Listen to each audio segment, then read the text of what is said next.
Open your eyes now, Luke, love. The wings haven't fallen off. Well, not yet, anyway. Lorraine. Luke's voice was a warning. Lorraine's smile turned into a wicked grin. What? Luke opened his eyes and frowned at her. He focused on her face. The plane had broken through the clouds, and the sun was shining through the window, creating a light that turned her naturally blonde hair into a halo, though saint she was not. Would a saint who said she loved him torment him like this?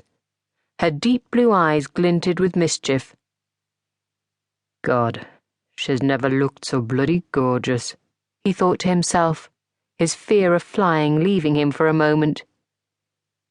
Luke had loved Lorraine for a very long time, ever since he first saw her, in fact. But at that time she was with her husband, now ex, thankfully, who had hurt her badly and made her distrust her own feelings. And he knew that the fact that they worked as closely as they did was an issue. Even now, there were those amongst his colleagues who thought that two people who worked together should never try to take their relationship further.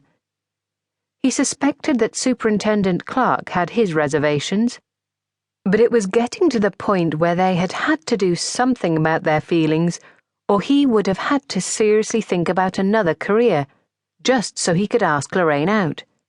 But that had been unthinkable. Being a policeman was what he was. He couldn't imagine any other life. And then, just when he and Lorraine seemed to be going somewhere, his daughter Selina arrived on his doorstep. He hadn't even known she existed. In fact, he didn't even know that her mother was pregnant when they had split up. They had been so young, they had been so careless, so in love. And then Selina's mother left Houghton and was out of his life for good.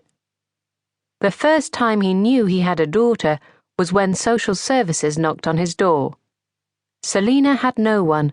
Her mother was dead, and she had been living on the streets for months, drugged out of her mind and doing God knows what to get the cash.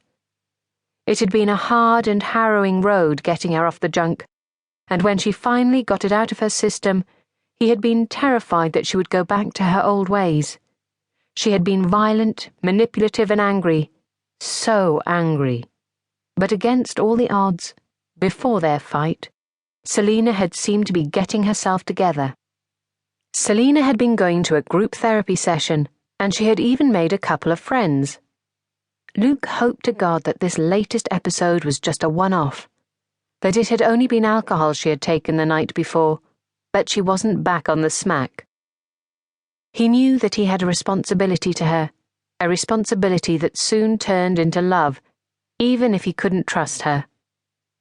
He had agonized over whether it was fair on Selina to start a new relationship with Lorraine while he needed to take care of her. But Lorraine was so much part of his life anyway, it wouldn't make much of a difference to Selina whether or not they were together. In fact, Lorraine had been a godsend. She and Selina got on great together. Sometimes a bit too well, if he was going to say the honest truth. He sighed. It's me Selina doesn't like, he thought. Even though I'm trying to do the best by her, I just don't even know where to start. Lorraine's smile softened when she saw Luke's frown and heard him sigh heavily. She placed her hand on top of his, which was still clenching the armrest. But what was worse?